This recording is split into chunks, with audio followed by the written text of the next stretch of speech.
جو اس مادی دور میں ہم گزر رہے ہیں، جس کو بڑا پڑھا لکھا دور کہتے ہیں، بڑا فاسٹ دور کہتے ہیں، اس کو بعض لوگ ففتھ جو ہے وہ جنریشن وار کہتے ہیں، بعض لوگ کہتے ہیں یہ دنیا ایک گلوبل ولیج ہے جو ہمارے سامنے سیٹلائٹ کی صورت میں اب موجود ہے۔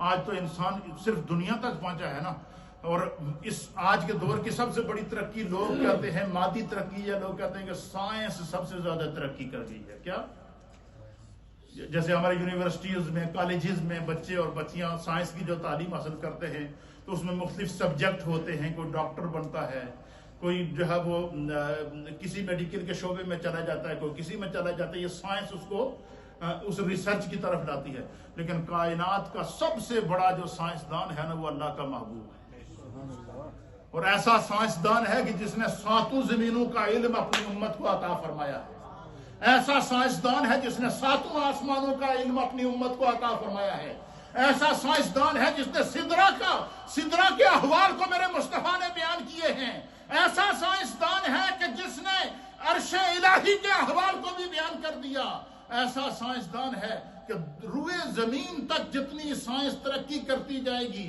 وہ میرے مصطفیٰ کے قدموں سے نیچے رہے گی، اوپر نہیں جا سکتی۔ آج کا انسان ترقی کر کے زیادہ سے زیادہ کہاں پہنچا؟ چاند تک پہنچا ہے۔ کہاں تک پہنچا ہے؟ چاند تک انسان پہنچا ہے، اور میرے مصطفیٰ تو چاند کیا، ایک آسمان، دوسرے آسمان، تیسرے آسمان، چوتھے، پانچویں، چھٹے، ساتویں، سدرہ، پھر لامکاں، پھر قرب خاص میں چلے گئے۔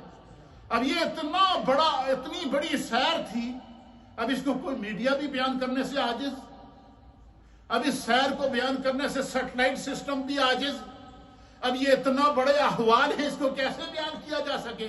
اللہ تعالیٰ نے قرآن کریم فرقان مجید میں خود بیان کیا تاکہ کائنات والوں کو پتہ چل سکے، اس سے آپ مقام مصطفیٰ کا اندازہ لگا دیں۔ بس اتنی بات یاد رکھیں کہ جس سفر کو، جس سیر کو، جس مقام کو، جس مرتبے کو میرا رب بیان کر رہا ہے، اسے اس محبوب کی عظمتوں کا کون اندازہ لگا سکتا ہے؟ تو فرمایا کہ سیر کس نے کرائی؟ فرمایا سبحان نے۔ سیر کس نے کی؟ فرمایا بے عبد ہی، اس کے عبد خاص نے۔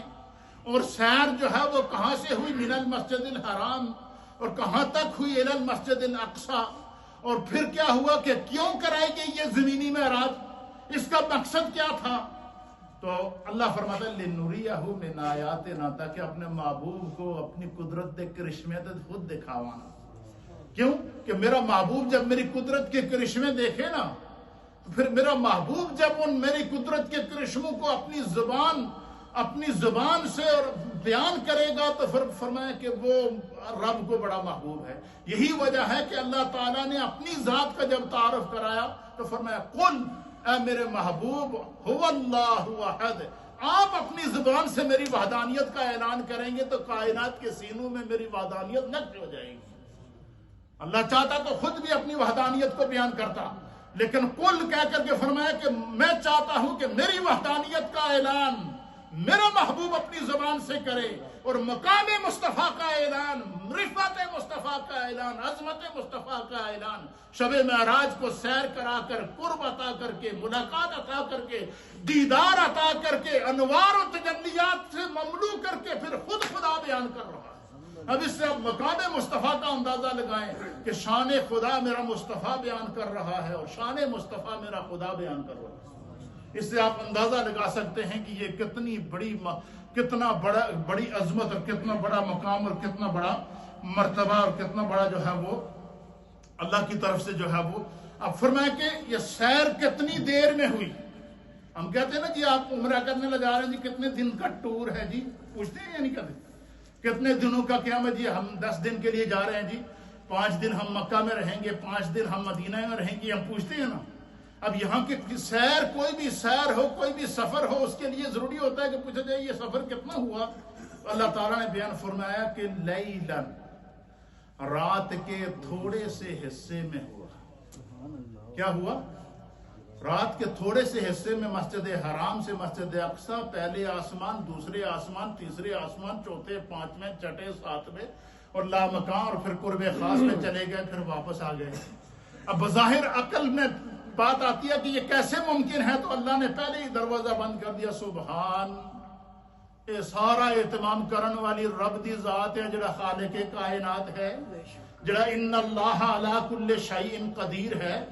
اگر خدا دے واسطے بھی یہ کام ناممکن ہے تو پھر اللہ کے خالق ہونے میں، اس کے ان اللہ علی کل شیء قدیر ہونے میں نقص اور عیب آئے گا۔ اللہ کی ذات تو وہ ہے جو ہر نقص سے، ہر عیب سے پاک ہے۔ اس لیے خداوند قدوس نے محبوب کے سفر معراج کو یہ 15ویں سپارے کے اندر کیا بیان کیا؟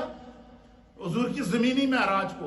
سورہ نجم کے اندر اللہ تعالیٰ نے نبی علیہ السلام کی آسمانوں کی معراج کو بیان فرمایا، قرب خاص کی معراج کو بیان فرمایا، دیدار کے احوال کو بیان فرمایا کہ محبوب اللہ کے قریب ہوئے، فَكَانَ قَابَ قَوْسَيْنِ أَوْ أَدْنَىٰ، قریب ہوئے جس طرح کہ دو تلواروں کو ملا دیا جائے تو بیچ میں وقفہ نہیں رہتا، اتنا محبوب کو اپنے رب کا قرب حاصل ہوا۔